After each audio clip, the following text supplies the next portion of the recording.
ನಮಸ್ಕಾರ ಸ್ನೇಹಿತರೆ, ಹೇಗಿದ್ದೀರಾ ಎಲ್ಲರೂ? ನಿನ್ನೆನೆ ನನ್ನ 7ನೇ ತರಗತಿಯ ಎಕ್ಸಾಮ್ಸ್ ಎಲ್ಲ ಮುಗೀತು.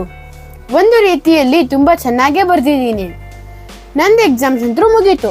ಆದರೆ ನಮ್ಮ ಅಣ್ಣನ ಎಕ್ಸಾಮ್ಸ್ ಅಂದರೆ 10th ಸ್ಟ್ಯಾಂಡರ್ಡ್ ಎಕ್ಸಾಮ್ಸ್ ನಿನ್ನೆನೆ ಶುರು ಆಯಿತು. ವರ್ಷ 10ನೇ ತರಗತಿ ಎಕ್ಸಾಮ್ಸ್ ಬರೆಯುತ್ತಿರುವ ಎಲ್ಲ ಮಕ್ಕಳಿಗೆ ನಮ್ಮ ಶುಭ ಹಾರೈಕೆಗಳು ತಿಳಿಸೋಣ. ನನಗಂತೂ 2 ತಿಂಗಳು ಸ್ಕೂಲ್ಗೆ ರಜಾ ಸಿಕ್ಕಿದೆ. ಈ ಹಾಲಿಡೇಸ್ನಲ್ಲಿ ಅತಿ ಹೆಚ್ಚು ಸಮಯ ನಿಮ್ಮ ಜೊತೆ ಇರಲಿಕ್ಕೆ ನಾನು ಪ್ರಯತ್ನ ಮಾಡ್ತೀನಿ. ಏನಕ್ಕಂದರೆ ಈ ನಮ್ಮ kids of India team work ಮುಖ್ಯ ಉದ್ದೇಶಗಳ ಬಗ್ಗೆ ಹೆಚ್ಚಿನ ಕೆಲಸ ಮಾಡುತ್ತಾ ಇದರ ಮೂಲಕ ಹೆಚ್ಚಿನ ಮಕ್ಕಳಿಗೆ ಸಹಾಯ ಮಾಡುವ ಪ್ರಯತ್ನ ಮಾಡೋಣ. ಅವರನ್ನು ನಮ್ಮ ದೇಶದ ಒಳ್ಳೆಯ ಸಿಟಿಜನ್ಸ್ ಆಗಿ ಬೆಳೆಯಲು ಅವರಿಗೆ ಪ್ರೋತ್ಸಾಹ ನೀಡೋಣ ಅಂತ ನಮ್ಮ ತಂಡದ ವಿಚಾರವಾಗಿದೆ. ನಮ್ಮ ಈ ಕೆಲಸಗಳನ್ನು ನಿಮ್ಮ ಜೊತೆಗೆ ಹಂಚುತ್ತಾ ಸಾಗುತ್ತೇನೆ. ನಿಮಗೆಲ್ಲರಿಗೂ ಗೊತ್ತಿದೆ, ಇವತ್ತಿನ ಕಾಲದಲ್ಲಿ ತುಂಬಾ ಮಕ್ಕಳ ಮೇಲೆ ನಾನಾ ತರದ ರೀತಿಯ ಒತ್ತಡಗಳು, ಶೋಷಣೆಗಳು ಆಗ್ತಾ ಇದೆ.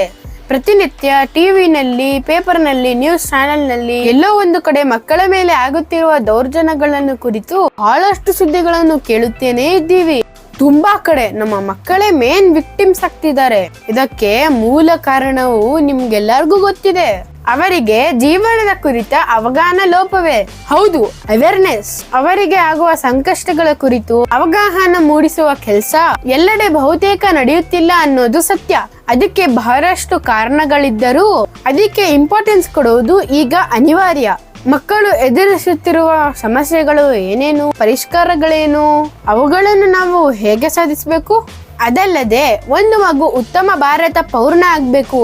ಅವನು ಅವರಿಗಲ್ಲದೆ ತನ್ನ ಕುಟುಂಬಕ್ಕೂ ಮತ್ತು ತಮ್ಮ ಸುತ್ತಮುತ್ತಲ ಸಮಾಜಕ್ಕೂ ಉಪಯೋಗ ಆಗುವ ಒಂದು ವ್ಯಕ್ತಿಯಾಗಿ, ಒಂದು ಪರಿಪೂರ್ಣ ಶಕ್ತಿಯಾಗಿ ಹೇಗೆ ತಯಾರಾಗಬೇಕು ಅನ್ನುವ ಅನೇಕ ವಿಷಯಗಳ ಕುರಿತು ಕೆಲಸ ಮಾಡಲು ನಾವು ಸಿದ್ಧರಾಗಿದ್ದೇವೆ. ಅದಕ್ಕೆ ನಿಮ್ಮ ಸಲಹೆ ಸೂಚನೆಗಳಿಂದ ನಿಮ್ಮ ಬೆಂಬಲ ತೋರಿಸಬೇಕಂತೂ ಕೋರುತ್ತೇವೆ. ಮುಂದೆ ಮತ್ತಿಷ್ಟು ವಿಷಯಗಳಿಂದನೇ ನಿಮ್ಮನ್ನು ಭೇಟಿಯಾಗುತ್ತೇನೆ. ಧನ್ಯವಾದಗಳು. ಅಲ್ಲಿವರೆಗೆ ಬಾಯ್ ಬಾಯ್. ಧನ್ಯವಾದಗಳು.